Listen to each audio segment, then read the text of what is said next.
Welcome to Not Starving Artist, the podcast. I'm your host, Brooke Benson, money coach and equity actor. I am your financial cheerleader, here to help you build your financial confidence and have power over your money. The best part, no budgeting or bi-weekly paychecks required. I went from being a broke BFA grad having weekly panic attacks about money to a financially confident, wealth-building actor and business owner.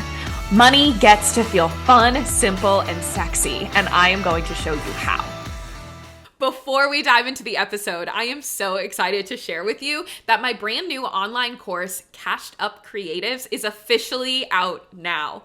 Now, this course is for my artists with neurospicy brains, my bi-weekly paycheck cuties who just don't want a budget, or anyone who wants to get out of that paycheck to paycheck cycle and finally experience financial wellness. This course is for you.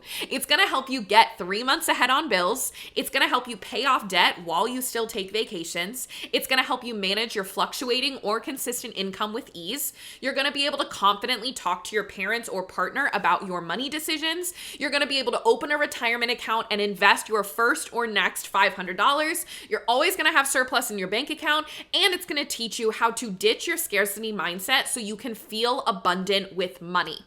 Now, this is a self-study course, meaning that when you make your one-time payment of $247, you have immediate access to the course content for life. And on top of lifetime access, the best part about what I'm sharing with you today is that for the rest of 2025, I am going to be hosting live monthly office hours for anyone who has joined the course. Totally for free, included with the price that you pay for the course itself. I, of course, recommend joining as soon as possible because the earlier you join, the more of those monthly office hours calls that you are going to get to attend. I cannot wait to see you inside and to help you get cashed up.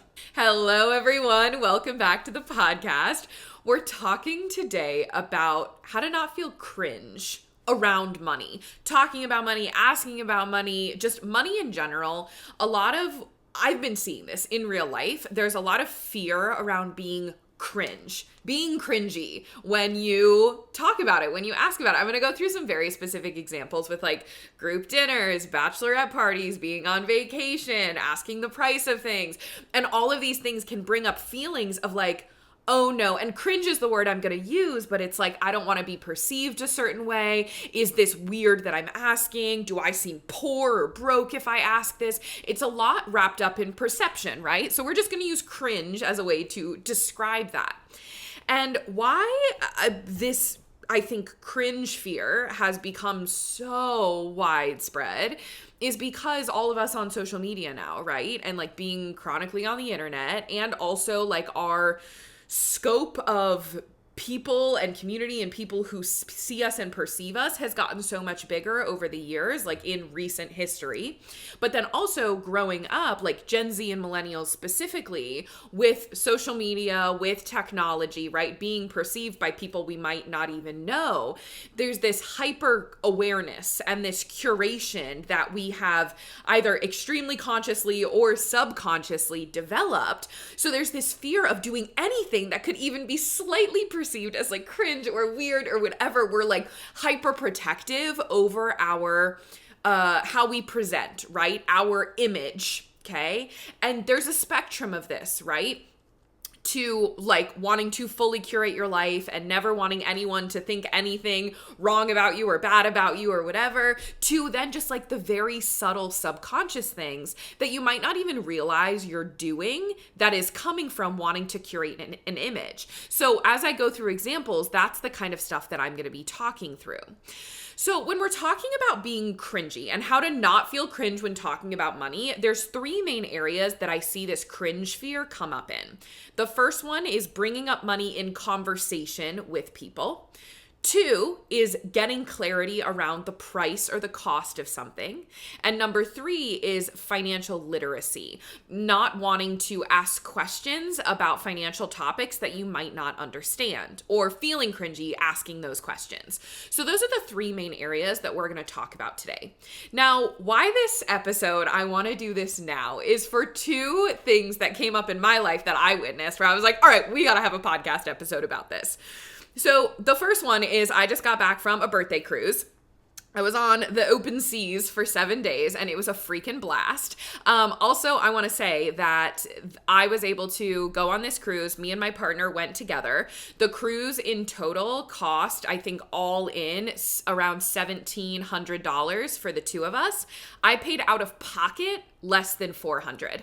Because of lazy girl travel hacking. So I have a couple of podcast episodes about lazy girl travel hacking, because if y'all have heard me talk about travel hacking before, like, I'm not this person who's gonna teach you to like, oh, use this card for eating out and get this sign-on bonus and then close that card and then go to this one and then use and have like a million cards open and like do all of these like transferring to get the most out of miles and do like positioning flights. If you don't know what I'm talking about, that's fine. You don't need to. But there's this whole subculture of travel hacking that can become its own like part-time or full-time job that I don't have the mental capacity for, and I'm sure a lot of you do not have the mental capacity for. So what I teach you to do is to get big chunks of points all at one time and then use them without overthinking it. So I was able to book this flight. I think we spent like maybe 2 hours total researching it and deciding which one we wanted to go on, booking it with points, and then all in, again, with like, we had a drink package, all of our tips, all of our fees, less than $400 total for 2 people to go on a 7-day cruise.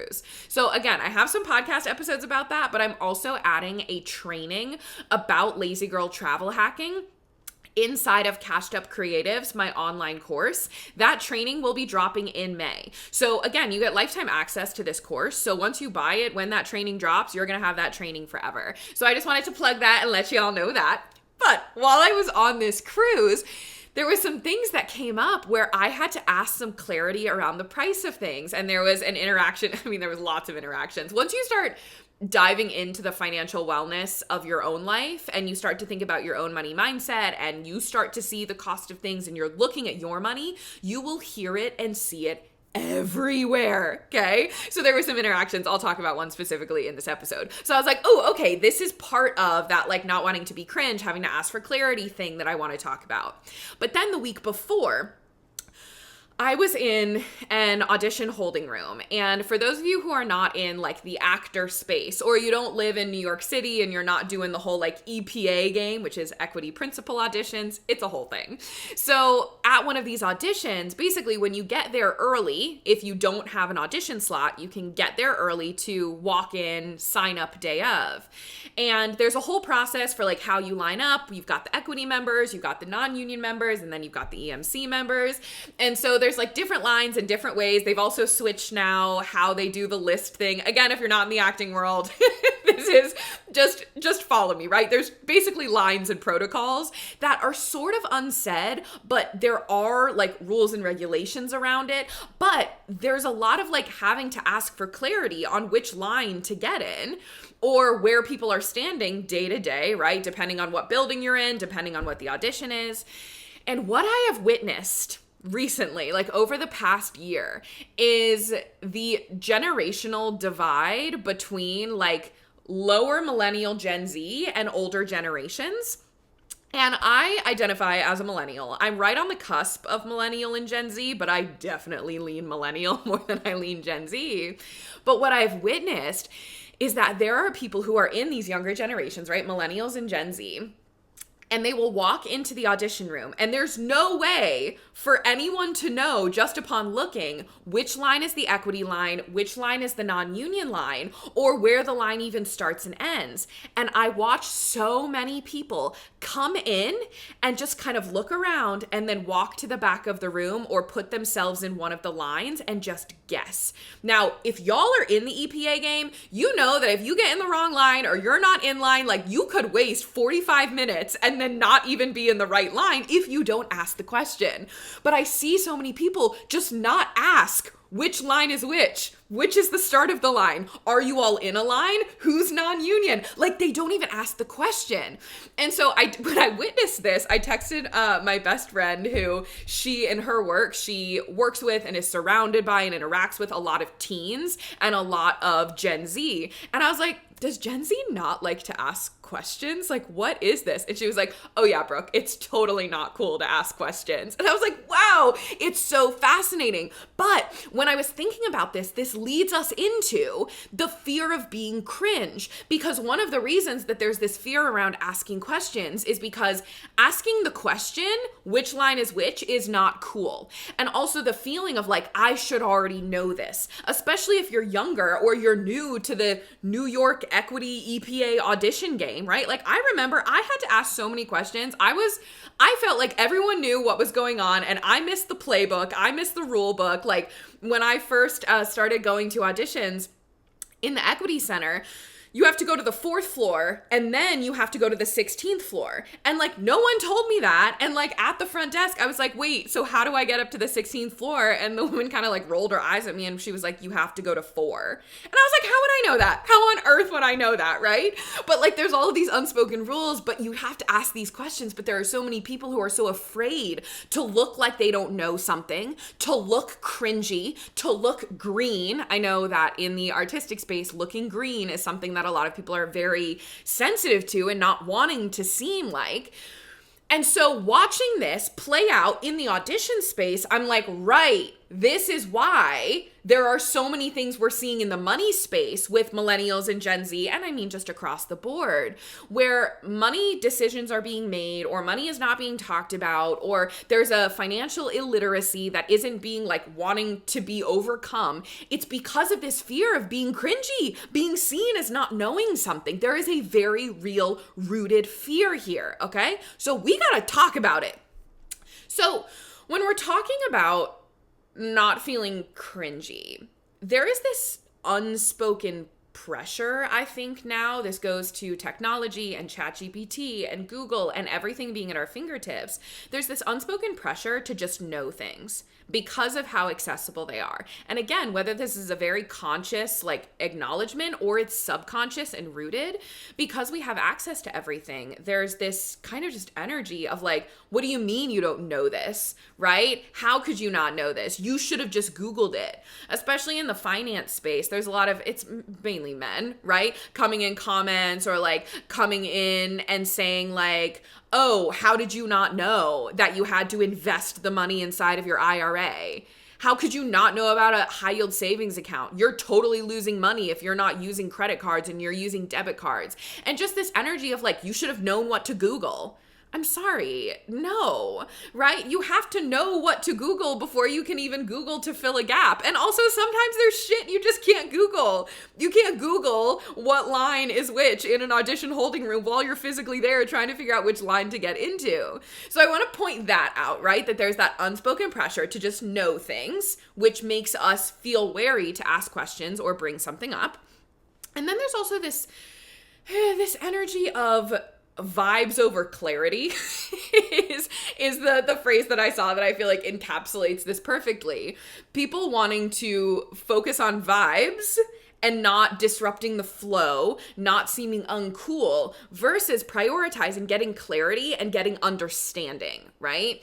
And so this can come in a lot of different ways where, for example, you walk into a completely silent audition room and you don't want to like be uncool to like break the silence and ask which line, or, you know, you're at dinner with a friend and the waiter comes over and asks you if you want the special tonight, and instead of the special sounds good, and instead of asking the price of it, you just say, yeah, that sounds great, because you don't want to disrupt the flow. You want to like choose the vibes of what's happening versus seeking clarity. So that's this priority of vibes over clarity that I think is contributing to this as well.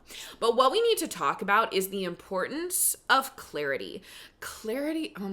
So much of money and having financial wellness is about having full clarity and understanding around your dollars, around your spending, around your numbers. And clarity, I think now, can be seen as super fucking uncool, which I think is a disservice to every single person on this earth right now.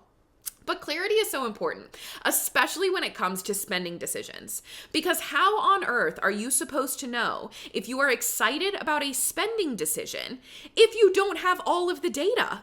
If you don't have all of the clarity around it, if there is a fog, if you're focusing on vibes over the actual thing that you're doing with your dollars, okay? I'm gonna give a couple of examples now here too to really ground us in what I mean in real life. So while I was on the cruise, I'm gonna give you a cruise example. So my partner and I, we had the drink package on the cruise ship. Now we had the guidelines of what was included in the drink package. It was premium well liquor, and you could get coffee and soda and all the cocktails under $16, right? So we had all of these guidelines. But then I go up and I want to order if you all don't know, if you get a Malibu rum and club soda with a lime in it, it is one of the most refreshing non-cocktail cocktails that you could get while you were on a beach. If you are not someone who enjoys sweet cocktails, which is me, right? Current present company. So I was ordering one of those, and the bartender looked to the other bartender and was like, a double of Malibu rum. And in my brain, I was like, wait, I don't know if a double is included in the drink package. And I want to know if that's accurate or if I'm going to be upcharged for this. And how cruise ships work is you have your card that you just tap. And when you have a drink package on this ship specifically, there's no receipt. You don't see anything, right? It's just a tap and a go, even if you're paying for something extra. And on the menu, they only list the prices of singles. They don't list the prices of doubles. So I couldn't even tell if it was under the $16 mark. So all of this is happening in my brain as he shouts to the bartender and goes to grab my card, okay? So in that moment, I had a choice. I could just let it happen and ignore it and just be like, okay, if it's an upcharge, whatever, it doesn't matter. Or I could choose to seek clarity. And I think you know how the story is going to end. I chose to seek clarity. I just asked the bartender, I was like, hey, I just want to confirm, I have the drink package. Are the doubles included in the drink package? And his reaction was, he giggled like that was a ridiculous question and was like, yes, ma'am, of course they are. And I was like, okay, thank you so much. Now, that giggle in previous years, right, in my past life, would have thrown me into a spiral of Brooke, that was such a dumb question. Of course they were included. Why would he just, say order a double if it wasn't included? He could see you have a drink package on your card. My brain would have spiraled, and I would have been self-conscious about how that bartender was perceiving me in that moment, seeking clarity about a price point.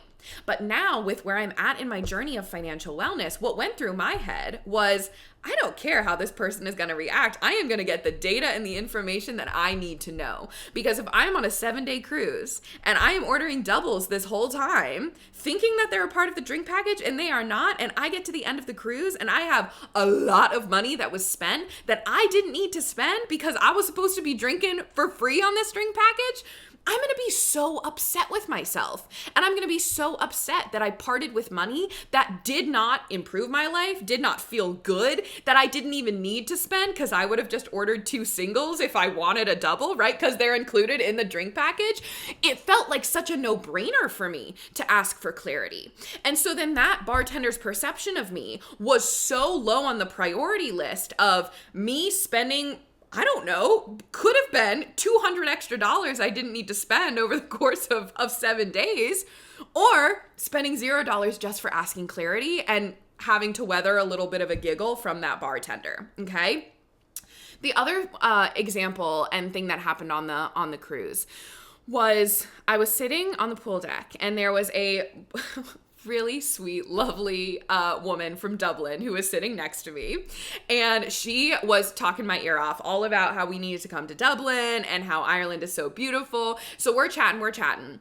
And then they have this cart come by with a big vat of sangria.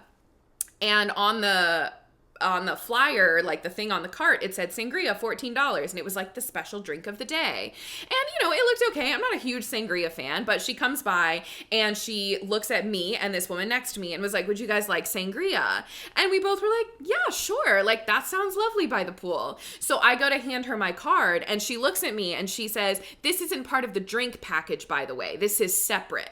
And so in my brain, again, I'm like, I don't really love sangria. I'm looking that this, now that I'm looking closer, now that I know it's going to be a $14 drink, I'm now assessing value, where I'm looking at this vat of sangria and I'm watching her pour it, and I'm like, I don't want to spend $14 on that drink that I bet is going to be very subpar. So I just looked at her and I said, actually, no, thank you. Thank you so much for letting me know. And I took my card back. Now, the woman next to me started to have a perception of me or thoughts around my decision, because she turns to me and she goes, oh my gosh, can I get one for you? And I was like, no, like that's totally fine. I'm actually not super excited about it. And she was like, no, are you sure? Like I can totally get it. Like I want you to have it if you want to have it. So of course, right now I'm realizing she's perceiving me as not having money, right? The energy that was coming towards me is that I can't afford it, or that I should be able to have it and she has money and she can get it for me. Now that triggers some like old starving artist wound, right? So I was clocking that as it was happening. But I said no. I was like, I'm really okay. She gets it for me anyway. And she hands it to me. And she was like, for you. Now, I chose to see that as a sweet gesture, right? I was like, thank you. I took a sip of that drink. I was right on the money. Subpar as hell. And kind of warm because they didn't have ice in the cup. Oh my God, I'm so glad I didn't pay $14 for that drink. So I had some sips of it. I'm still talking to this woman. And then as the day goes on, she keeps asking me and my partner, are you guys good on beers? Do you need any drinks? Do you need water? Like she's very now, looking to us, trying to take care of us in the drink category. Now, meanwhile, my partner and I have the drink package, right? Like we can go and get whatever drinks we want, right? We just didn't want the sangria, but we're not going to explain that to her, right? It was a whole thing. She was also drunk at this point. But what then I realized, what I was witnessing in that moment is I was watching her money mindset play out. There was something, as I was learning more about her and her husband and how they had been retired for a while, I started to have assumptions now about her financial standing. And she was telling me about her family and their dynamic. Now I am making judgments and perceptions and assessments about her and her life. And I come to the conclusion of like, oh, this is part of how she shows that she's caring, that she's kind, that she's showing love, is spending money on people, getting things for people. And they're retired, they're on this cruise, how I'm thinking about it, right? They seem to have a lot of money. And then I'm watching that and I'm like, and my perceptions could be totally wrong. But I'm watching her perceptions of me be impacted by her money mindset. Her wanting to buy that drink for me had nothing to do with me. Right? So I'm sharing this example to show you that all of us have money mindset shit. None of us enter this world without weird, funky things about money that we have like wounds around, or just like specific ways of viewing money or viewing the world that we're going to bump up against each other and have perceptions around each other, right? I'm having perceptions of her. She's having perceptions of me. I don't buy the sangria, she buys 2 sangrias and gives me 1, right? Like, then all of this just becomes like facts and neutral things that have happened rather than it meaning anything about me. And at the end of the day, I didn't spend $14 that I didn't want to spend. Now, what I want to be clear about too is that sometimes it's easy to feel like the price of something is low enough that it doesn't matter, right? So if we're thinking about the cost of a double versus a single, right? That might be $4 or $5 extra. The sangria, a $14 drink. Sure, like, is that going to break the bank at this point in my life? No. But the energy behind it is I choose in every single interaction with money in my life to intentionally and consciously like how I part and circulate my dollars. Okay? I like how I part with and circulate my dollars. And that means that in every moment, big and small, I am choosing if the value is equal to what I am going to receive. And a lukewarm subpar sangria did not match the value of $14. So I said no. Okay, so it's the energy underneath it. And do you see how all of this is coming from? My confidence in my own personal relationship with money, right? That the cringe, the fear, all of that becomes less of a priority because of the relationship that I've curated with my money. Now, this is also about understanding money psychology. When you understand money psychology, the fear of being cringe about talking about money and asking about money completely dissipates, okay?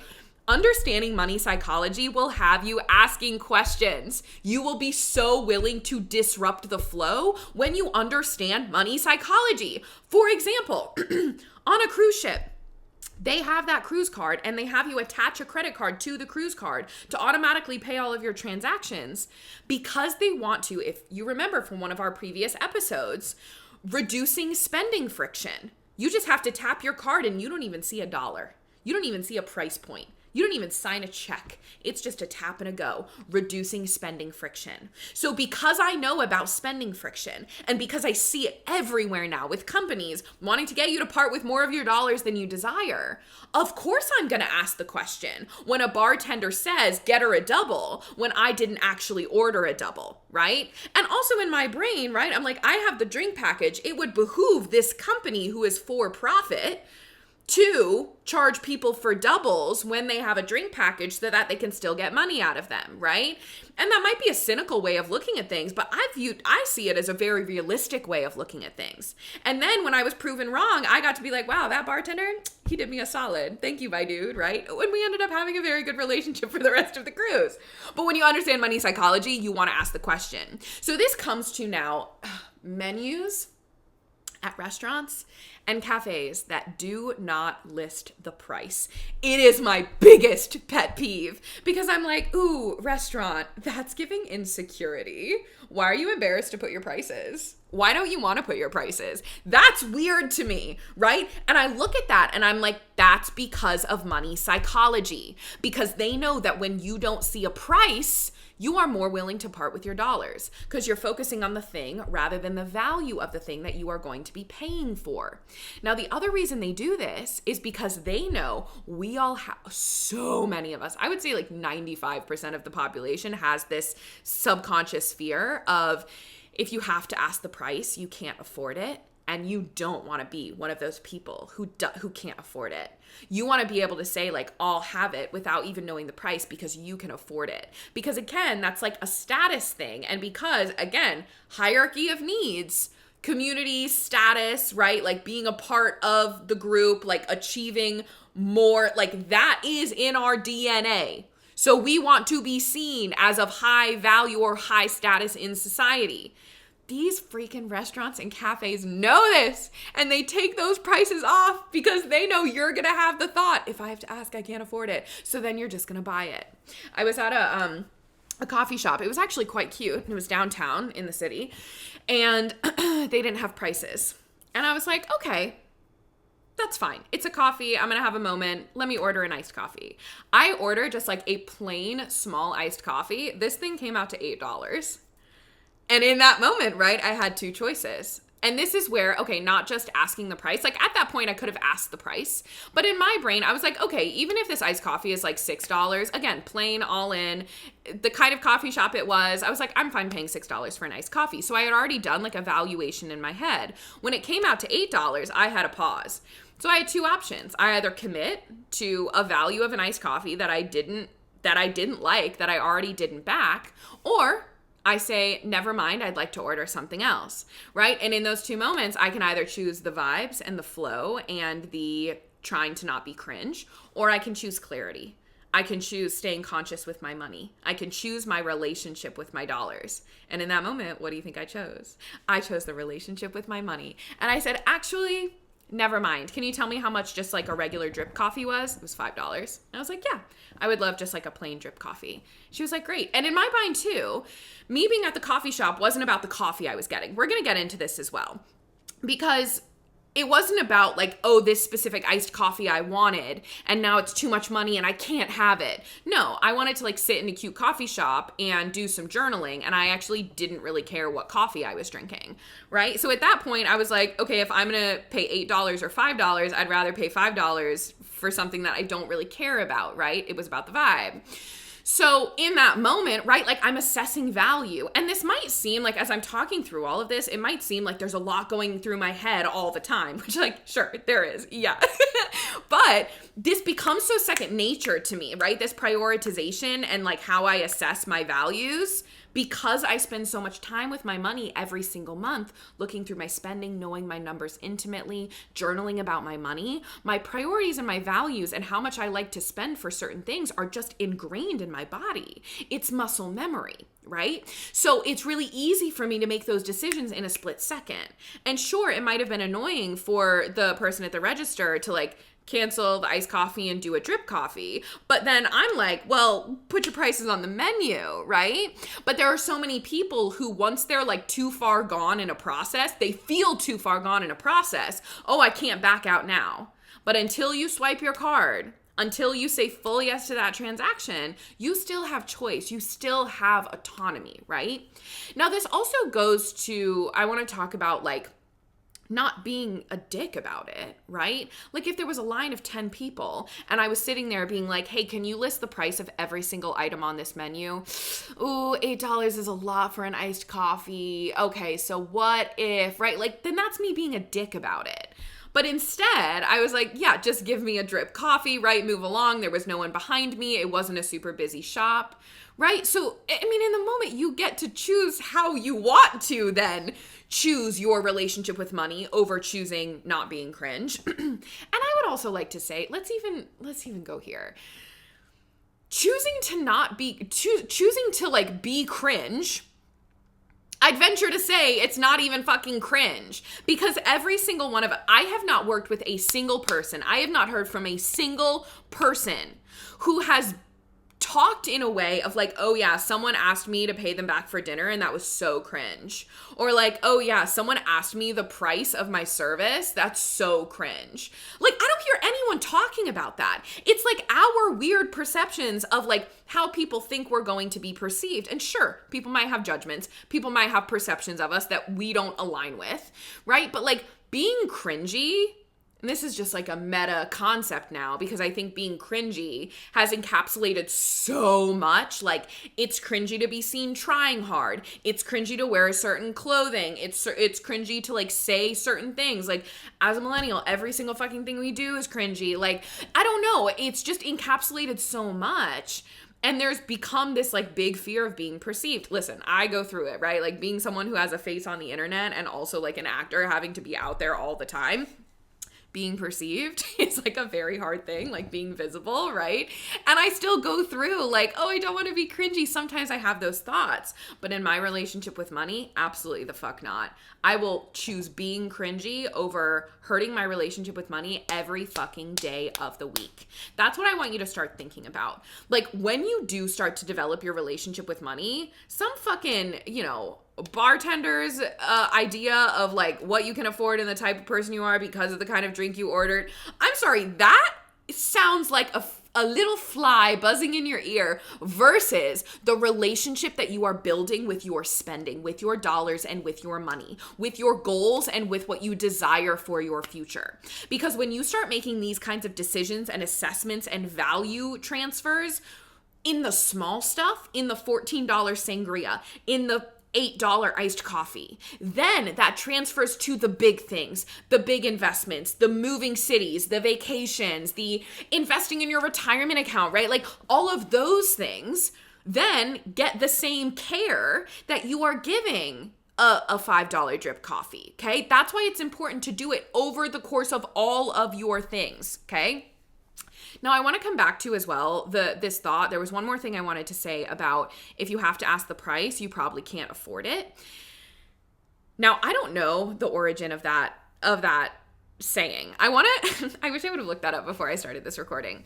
But the origin of that saying, what I think is when wealthy people who become wealthy and then stay wealthy, and I'm not talking like large generational wealth that's been inherited. I'm talking about people who build wealth, right? And then stay wealthy and then maybe even create generational wealth. Those people do not have that thought. Those people balk at that thought, right? They will always ask the price of something. They will always know the value of what they are getting. They will always be making spending decisions, right? Those people have the thought, I'm going to know the value, so I'm going to make sure my dollars are working for me in the way I want them to. That's how you get wealthy and stay wealthy. The people who have the thought, if you have to ask the price, you probably can't afford it, right? That's where we're talking like White Lotus. And also, I'd say that's even a money mindset block. Okay? Maybe we'll go into that into another episode.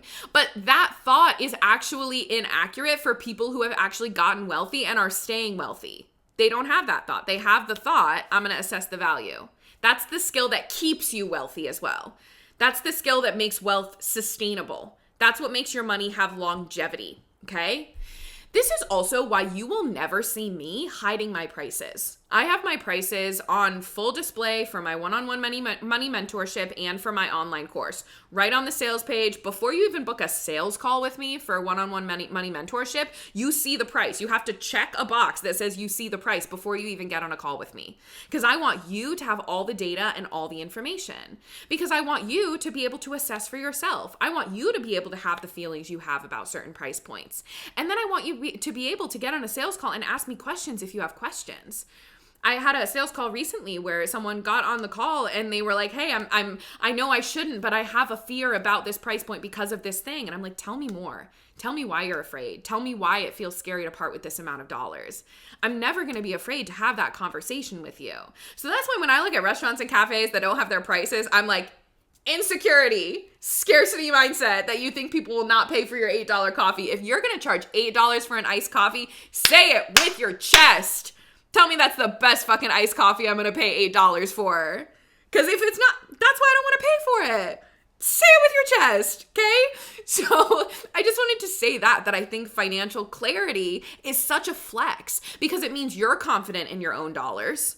You know that other people are going to be confident paying certain things because there's no weird secrecy. Like hiding and secrecy, so weird. Not talking about things, so weird. Like that's the high level thing. Not talking about money and not asking questions and staying confused or staying in the dark or not having full awareness, like that just on a high level is weird. Weird vibes, okay?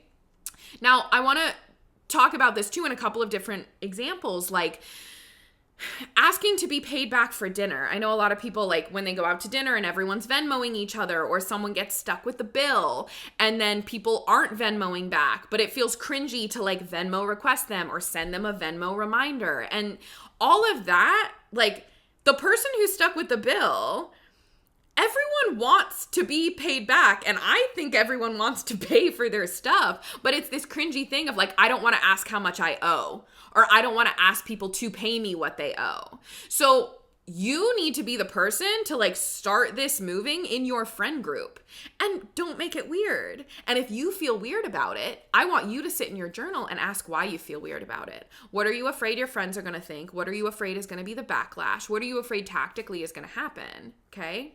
And I want to give you an easy way to like throw this out to your friends because we were at dinner with friends of ours. I think I've shared this on a podcast episode previously, and they knew I was a money coach, right? So we started talking about money and like splitting the bill. And we talked about like, there's this equation that you can do. And this is specific to New York City and New York tax. But if you take just like the base price of what you paid. So let's say my, burger was $16. I will put in my phone $16 times 1.28 because multiplying it by 1, that's the price of the thing. 0.2, 20%, that's the tip. And then 0.08, 8%, that's the tax that's added. So if you multiply 16.128, I'm going to get $20.50. And that's the total of what my meal owed. So then that's what I get to Venmo the people. So it's this really easy equation now where it's like, okay, everyone, like put in this amount and this is what you owe. And it makes it an easy way to like split the bill and not have to like split hairs of like, oh, they didn't add the tip or like, oh, wait, I sent too much or whatever it is. So if you're going out to dinner with friends or you're going out to drinks with friends, I want you to feel open enough to be the one to bring up that conversation. Because you're here, because you're listening to this podcast, I know that you've got this shit on the brain. So you are the one that gets to bring it into your friend group. You are the one that gets to start the wave of it's not cringy for all of us to talk about this. It's not cringy to talk about splitting the bill. It's not cringy to talk about who pays for what. It's not cringy to be like, hey, you had 4 drinks and I had none. Like, we're not going to split it 50-50, right? You get to be the one to bring that into the conversation. I also want to say on this vein, I've seen like things about it feeling cringy to be asked to be paid back for coffee. And I think that's insane. I think that's insane. And why it's insane to me is because if you're going out, unless you have like a relationship with a friend where you both are going back and forth all the time and no one feels weird about it, which I'm going to be honest, I have met very few people that feel like that's an equitable relationship. So I just want you to decide if you feel good about how money is being spent within your friendships and in your relationships, okay? This is also something that I go much deeper into with my one-on-one money mentorship clients. We talk at length about like, do you like how money is functioning within this relationship? What makes you feel weird about it? What are the conversations that need to be had? How do we make these money conversations not cringy? How do we feel okay and still keep the relationship intact while making sure your relationship with money stays intact? So that's something we dive deeper into in one-on-one money mentorship. But when we think about like paying back for coffee, if I'm going out for coffee with someone, I don't even ask, do you want me to pay you back? I don't even ask. I literally look at what my coffee costs and I say, if I don't already have their Venmo or their Cash App, I'm like, hey, can you tell me your Cash App? And I send them the money right away. I say, I'm paying you back. I don't even ask because I want to, especially because coffee isn't $2 anymore. Coffee is like $5 to $6 now, like, especially if you live in a big city. So that is something that right? It starts with me. I want to make sure that no one feels like, I never want to make anyone feel like they're putting me up or paying for something they feel obligated to or in like a people-pleasing way, right? And I love paying for my coffee. So I want you to have the thought like it starts with me. If I want people to pay me back for coffee, I'm going to be the one to offer to pay back for coffee. And again, you get to decide how money functions in your relationships, but then this is about having conversations, right? Being able to have non-cringy conversations that feel good and are full of love and support. Okay, I want to talk about bachelorette parties now, because bachelorette parties are another one where like money tends to not get talked about. And then all of a sudden the entire wedding party is going to Mexico and 4 out of the 5 people are like, wait, I can't afford this, or I don't want to spend $1,000 on a weekend in Mexico. So, again, you get to be the person to bring this up. I'm assuming if you're in the wedding party, you have a relationship with the bride or the groom or whoever is, getting married. And you can say, hey, I'm so excited to celebrate you. I want to make sure I have the money in the bank to be able to celebrate you at the highest level, and I don't have to worry about my finances as I'm saving for X, Y, and Z. Is there a way you could give me an estimate of what the bachelorette party is going to cost, what the dress will cost, and what hair and makeup will cost? You can ask that question because it's coming from, I don't want to be stressed about money when I'm celebrating you. This is something I did as a maid of honor to my best friend. I literally sat her down and I was like, hey, let's walk through this. Let's make sure, she had a big wedding party. I was like, let's make sure every single person is able to know and say yes to being in the wedding party with full financial understanding so that everyone has like 9 months to save up for this shit, right? So we can all just have a freaking blast. So that little financial breakdown card got put in all of their little baskets with the will you be my bridesmaid situation. Okay? And now everyone was able to be like, I can now bank on this price. I can pay this and I know what my expectations are.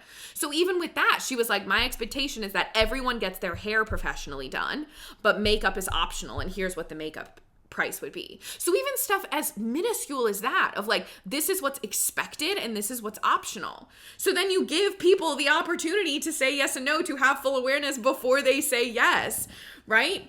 And it might feel weird for you to be the first one to do that, for you to be the first one to bring that conversation up. But I'm going to tell you right now, that entire wedding party is going to be so fucking grateful that you did, because they now have time to save. And they also now have time to bring up the conversation. Hey, I can't afford going to Cancun.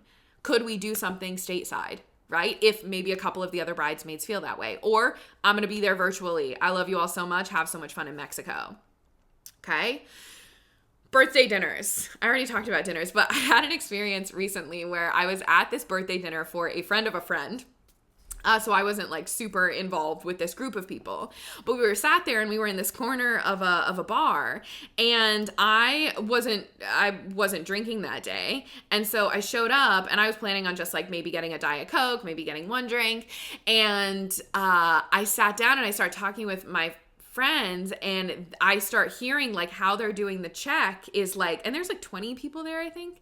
How they're doing the check is like, they're just going to then split it with everyone, like all evenly. And I like people who are getting like 7 drinks and people who are getting no drinks, people are getting food, right? And so the vernacular that I start hearing around, like one of the people was like, yep, I ordered nachos and fries and 2 drinks because I'm gonna get my money's worth with whatever this check is gonna be.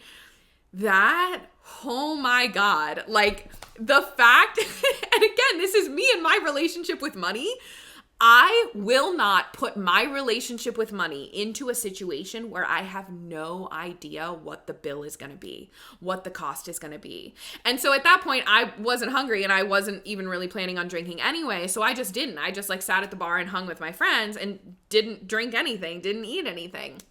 Because I was like, I would rather be the weird one who's not eating and drinking at this thing, then maybe have to pay like $80 for like a drink or 2 maybe. Like absolutely not. I'm going to remove myself from that situation because I don't want to jeopardize my relationship with money for something that like wasn't even a friend of mine's birthday, right? So those sorts of situations, again, you are allowed to prioritize your relationship with money over not being cringe.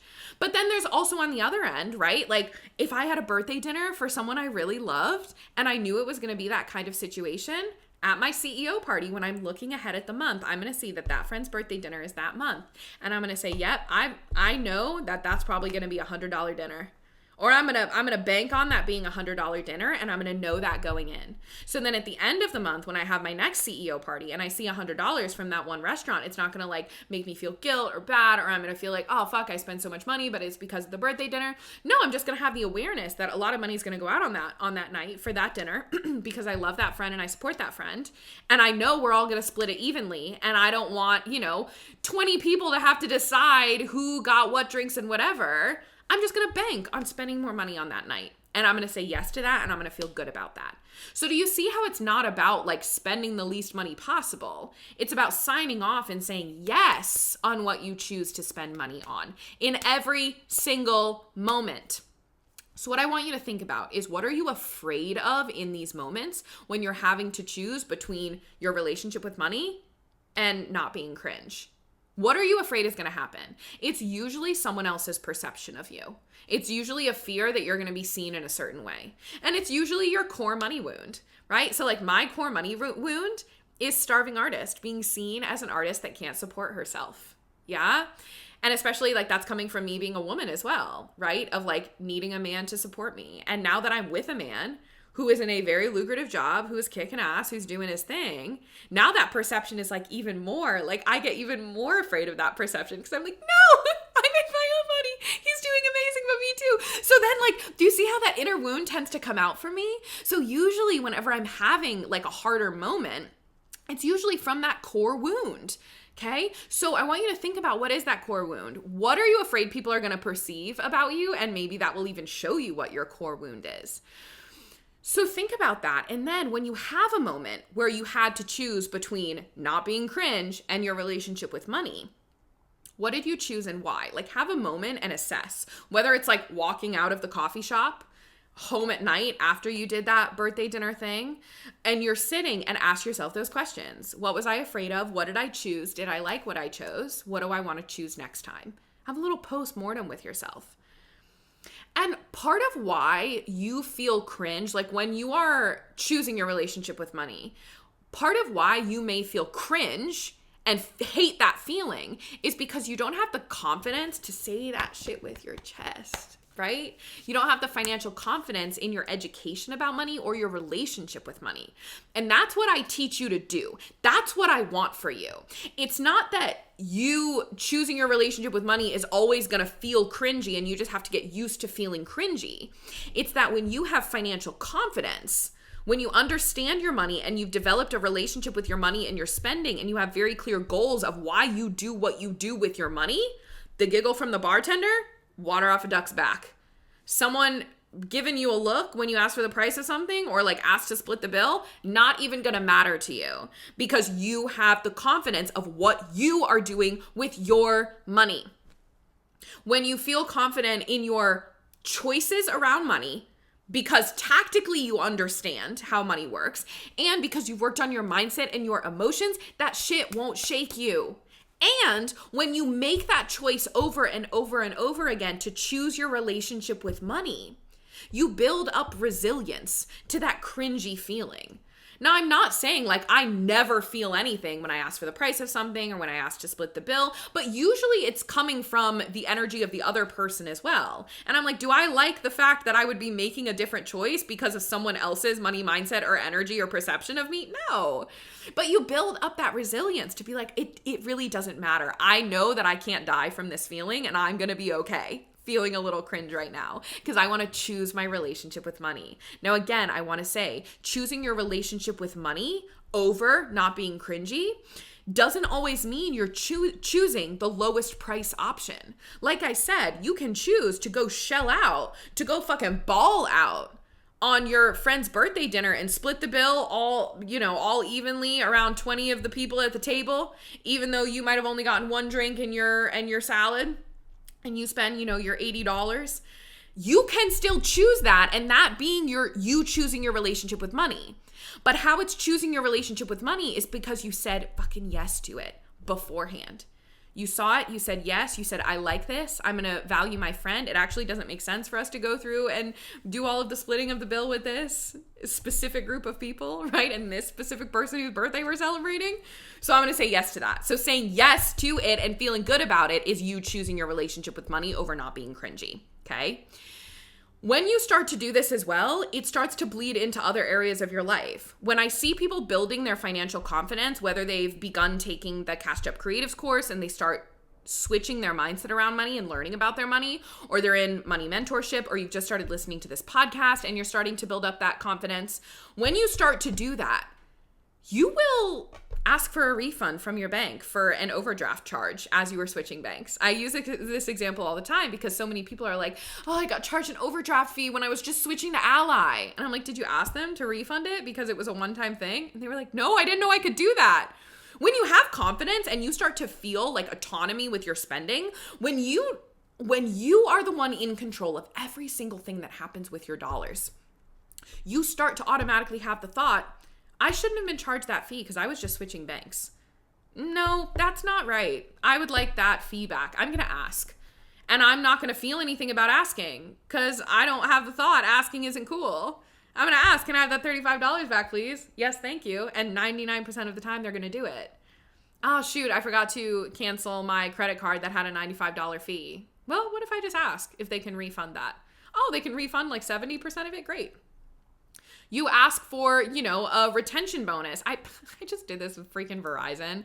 They're known for doing price hikes, but like secretly, and then they know it's just $5 and they know that people won't call and take the time to ask for why it happened, or if they're just like, it's $5, whatever. Verizon shady. Whatever, they're the only internet provider we can use in our apartment. But I got on the chat with them and I was like, hey, what happened? I don't like this. And they, trying to gaslight me, be like, we put it at the bottom of your bill in December 2 months ago. You didn't see it? No, I didn't see it. Okay, well, we'll put you on the new and improved upgraded plan that's actually $5 less. Okay, great, whatever. But like, you will go and you'll ask. You'll be like, hey, I don't like that you just upcharged me $5 for no reason. Or you'll be like, hey, I've been a customer for a long time, insurance company. Can you give me a discount? That would be awesome. You're not afraid to ask because you know that there's money on the table that you might be leaving if you don't ask. And again, this doesn't mean you're penny pinching, but you're now seeing your money as this thing that's up for debate that you have full control over, that you are an equal participant in. And then this even bleeds into other areas of your life because you start taking control of what's happening versus things just letting them happen to you. Where you might ask, my partner he gets like a wellness stipend with his company. And he was like, oh, I want to ask if it just accrues. And then maybe I can use it for like a higher cost personal trainer. And they were like, oh yeah, that's fine. Right? Then maybe you feel good negotiating a higher pay raise. I had a few clients who, when they were doing this work, like switching banks and taking control in that respect and deciding that they were going to start having conversations with their friends about how much money they were spending when they were going out, and maybe they could do different kinds of going outs to spend less money because they were all actually really excited about saving, just no one had brought it up. When you start doing that, then you feel confident negotiating a pay raise because you've gotten comfortable with money and numbers coming out of your mouth. So you don't feel cringy saying money and numbers because you've gotten used to talking about them. You've switched your mindset around it, okay? Taking control of it versus just letting it happen to you. This will start to bleed over into every area of your life. This is what it means to have financial autonomy. You feel in control and you know that everything is up for a conversation, right? And I want you to keep having those conversations. Choosing your relationship with money always, right? Especially if you're choosing it over trying to not be cringy, right? If everything's fucking cringy, lean in, right? And then you'll realize that things aren't actually that cringy once you start experiencing them over and over and over again. So this is what I teach you to do inside of my online course and one-on-one money mentorship. So in Cashed Up Creatives, this is where you're going to learn financial foundations. This is Finances 101. This is how banks work, how investing works. There's walkthrough videos, how to get a credit card. I do, again, Lazy Girl Travel Hacking. That's coming in May. You're going to learn all those foundations so you just understand the core about how money works. And then you're going to start revamping your relationship with money and how you think about money. It's going to teach you the money flow method. That's the cash flow system to automatically manage your money for you on a month-to-month basis, especially if you have fluctuating income. Then you're going to start to learn how to think differently about your money, about spending without feeling guilt, how to save without pinching pennies. There's so much in there that's going to start planting seeds about how to start switching your money mindset to feel more abundant and to feel less white knuckly around your dollars, to trust your dollars more, especially if you have inconsistent income. This works for consistent income as well, but if you have fluctuating income, it's imperative that you start to do this work now. Now, then one-on-one money mentorship. That's when we go deeper into some of those mindset things. That's where we can work privately on how money's functioning in your relationships, right? In your romantic relationships, in your friendships. This is where if you have a business, we really start to flesh out your money flow and how your dollars are leaving your bank accounts. And do you like that? Are you paying yourself enough? Where we can really get into the nitty gritty together. You can have someone holding your hand in the Zoom room while you make money decisions. So this is for you if you want more accountability, if you've been through the Cashed Up Creatives online course and you want more mindset work, or you want to dive deeper into your specific situation. And just if you know your personality and you know you want that private coaching element, that's what one-on-one money mentorship is for. So you can find those links in the show notes. You can sign up for the online course right now. We have monthly office hours for the rest of 2025. So the next one will be in May. And I'm so excited to see you in there, where you can ask me any questions you want as you go through the course. And then if you would like to get on a sales call with me for one-on-one money mentorship, you will see that form as well. It will link you to the page where you can hear from past clients. You can learn more about the one-on-one money mentorship package. And then there's a link to book a sales call with me. Sales calls are totally free. That's where you and I can get to know each other, and I'll line out a plan for you again. So you have all the information and data so you can feel good making that transfer of dollars for a service, right? I want you to have all of that information before you make that spending decision. So that's what those sales calls are for. All right, y'all. Have a fantastic rest of your week and lean into the cringe, baby. Thanks so much for tuning in. Come join me on Instagram for more on how to build a simple, sexy relationship with your money. My Instagram handle is @NotStarvingArtists. And if you want to dive deeper with me, head to the show notes to learn more about one-on-one coaching. If you love this episode, subscribe, leave a review, and share it with a friend that you want to get rich with.